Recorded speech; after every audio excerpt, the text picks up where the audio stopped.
Greetings, Sir and Sirettes, and welcome back to Robocraft with me, Lathrix. And of course, welcome to Ghosts in the Machine, the newest update to hit Robocraft, which has introduced two new items to the game. The Ion Disruptor, a new weapon which acts very much like a shotgun, and the Ghost module, which is, as you might imagine, an invisibility module, as the Ghost might suggest.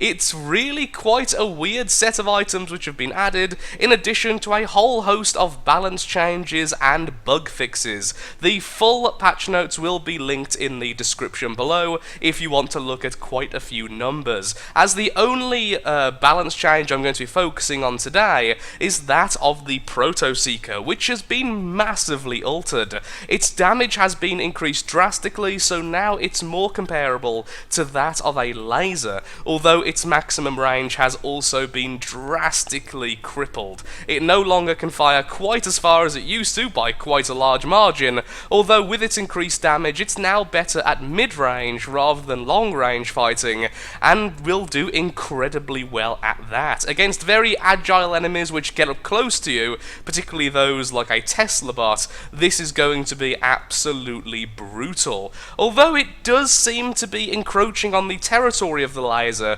because of its high CPU yield and lack of redundancy. Because of this, the lasers are still a much better alternative if you're looking for a very brawly bot, although these will now actually do pretty decently.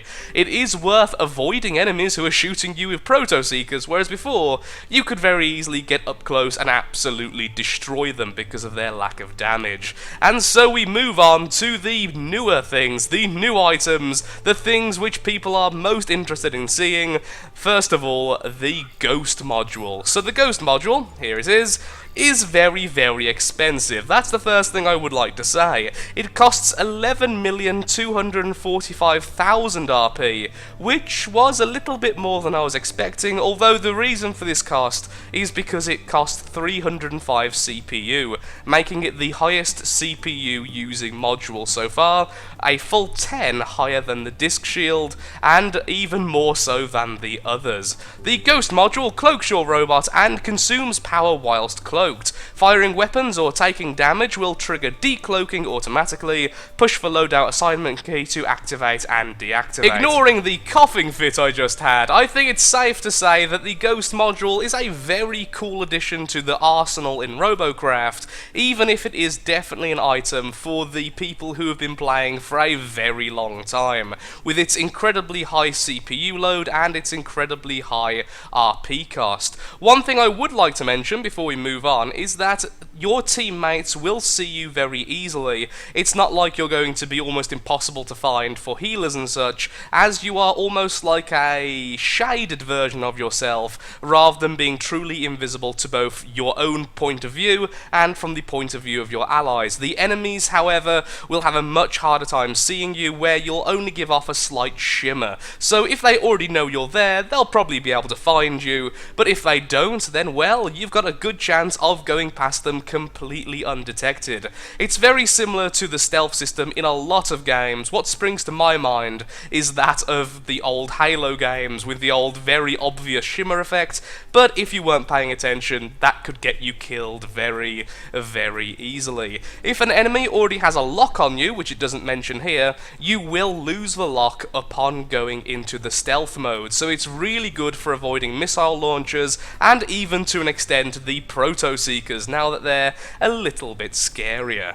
Moving on to the weapon, the Ion Distorter. It really doesn't tell you much in the description, but thankfully it is a very simple weapon. The closer an enemy is, the more damage it does. It shoots 20 projectiles. Each of these projectiles does a set amount of damage, and the less you get hit by, the less you get hurt by, just like a shotgun in almost every game. The power consumption is 28.75, which means if you hold down the fire and you have maximum energy, you will fire a grand total of 4 times before running out of power, because of course you are regenerating energy all the time between shots.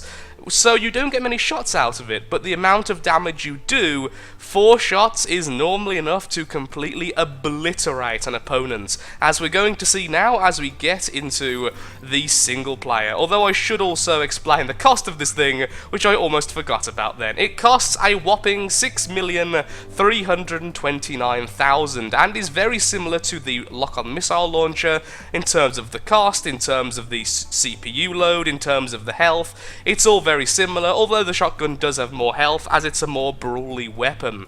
The one thing I will say as well is, just like a lot of the other bigger weapons, it has multiple connection points to make it a little bit more sturdy when in battle. So let's get into single player and let's have a quick look at the invisibility module and the shotgun.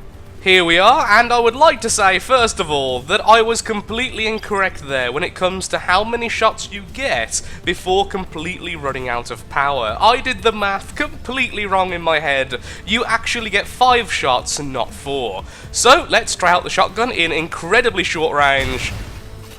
1, 2, and the little robot's gone. As you can probably tell, there's a lot of impact with the shotgun, and it's also just an incredibly satisfying weapon to use. You can reduce even very sturdy robots to absolute rubble very, very quickly. Although if you are at a longer range, let's say here, the damage is much, much less. Even here, which is still pretty close, I'm doing almost no damage, considering how much power is being taken away per shot. Any further away and it's almost worthless, and we can see the maximum range there is pretty much nothing. You need to be point blank for this weapon to be worth anything. And now we test out invisibility! Yay! Very, very cool, and it even quiets down the music when you're in this mode.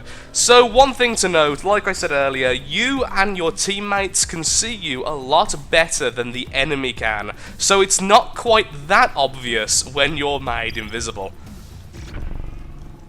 Now if I just want to get nice and close to the enemy so we can fire the shotgun. And as you can see, as soon as you shoot, you are out of the invisibility and back into the match. And that's pretty much that. Like I said before though, there will be a link in the description for all of the changes so you can have a look yourself. And if I've missed anything or got something wrong, I will be putting it into the description. And as you can see here with the Proto Seekers, the range has been nerfed massively. I can't even hit a target that far away, but if we get close to someone, so not quite finishing then, let's have a quick look at the Proto Seeker. There we are. We can see that the damage has also been massively increased, even if he did teleport away before I could fully kill him. Blocks actually being destroyed here pretty quickly.